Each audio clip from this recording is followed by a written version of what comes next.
وأبناء شهدائنا أمانة في أعناق قوات سوريا الديمقراطية. هذا باسم المجلس العسكري لأيالة الشدادي. طبعا شهدائنا هم شهداء الحرية، شهداء الكرامة، شهداء العزة. وجودكم هون نحن نتشرف فيه. مكان لرفعة الراس، مكان نحن يكون لنا خشوع، مكان يكون في لنا تقدير واعتزاز بوجودكم هون. طبعا انتم اهالينا، كل اب هو ابونا، كل ام هي امنا، كل زوجة شهيد هي اختنا.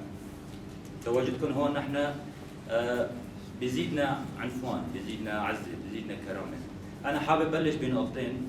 هي النقطه الاولى بتبلش من عقيدتنا. بسم الله الرحمن الرحيم. ولا تحسبن الذين قتلوا في سبيل الله امواتا بل احياء عند ربهم يرزقون. صدق الله العظيم.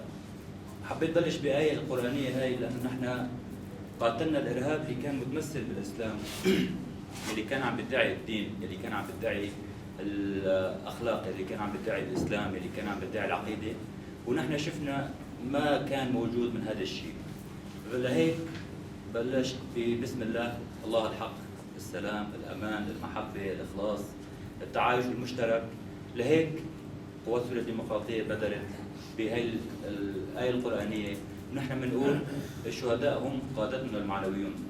على هالنقطتين الأساسيات نحن بنحب نبلش معكم، إنه نحن اللي بلشنا فيه كانوا في سبيل إنشاء المجتمع الديمقراطي، المجتمع المتكامل اللي كلياتنا بنعيش سوا، اللي كلياتنا بنحب نكون بسلام، اللي كلياتنا بنحب نعيش بأمان بمحبة، ما في تفرقة عنصرية، ما في تفرقة قومية، ما في تفرقة دينية. ولقد خلقناكم شعوبا وقبائل لتعارفوا.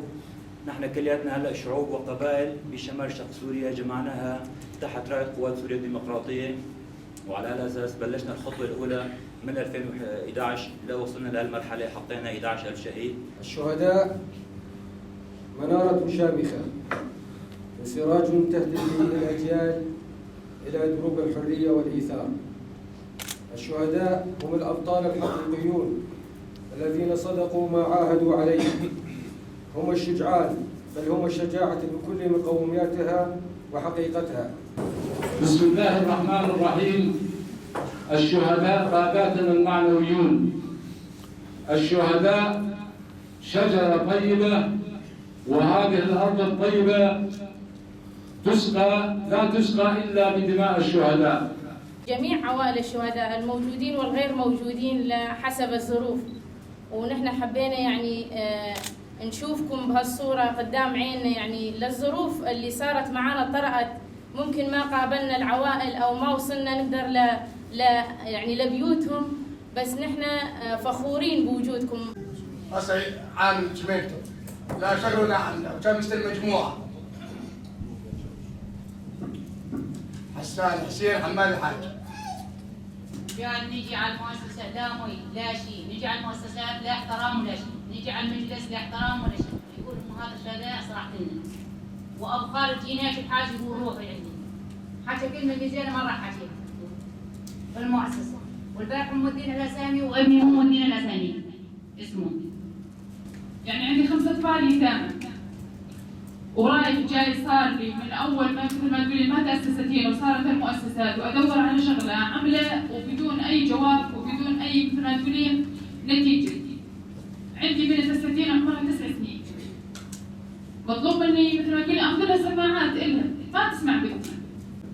وارود الشهيد علق دوته شالوها قطعوا البشر.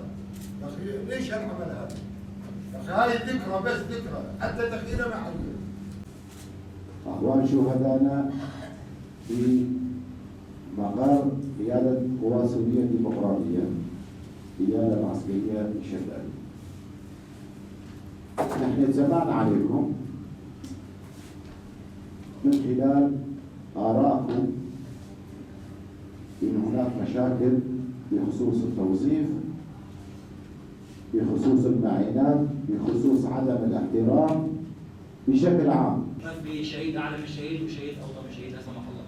شهدائنا كلياتهم مرتبه واحده وكلياتهم قادتنا، ونحن بننحني لشهدائنا ولاهالي شهدائنا. أظل موضوع الزواج في الفصل الرفيق طرحه هني.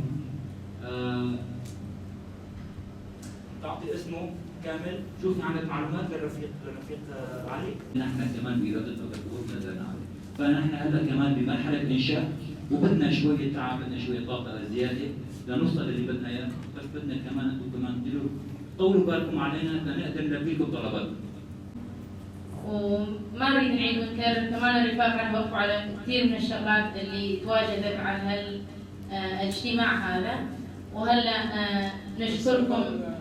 بالله بالله نهديك يا شهيد.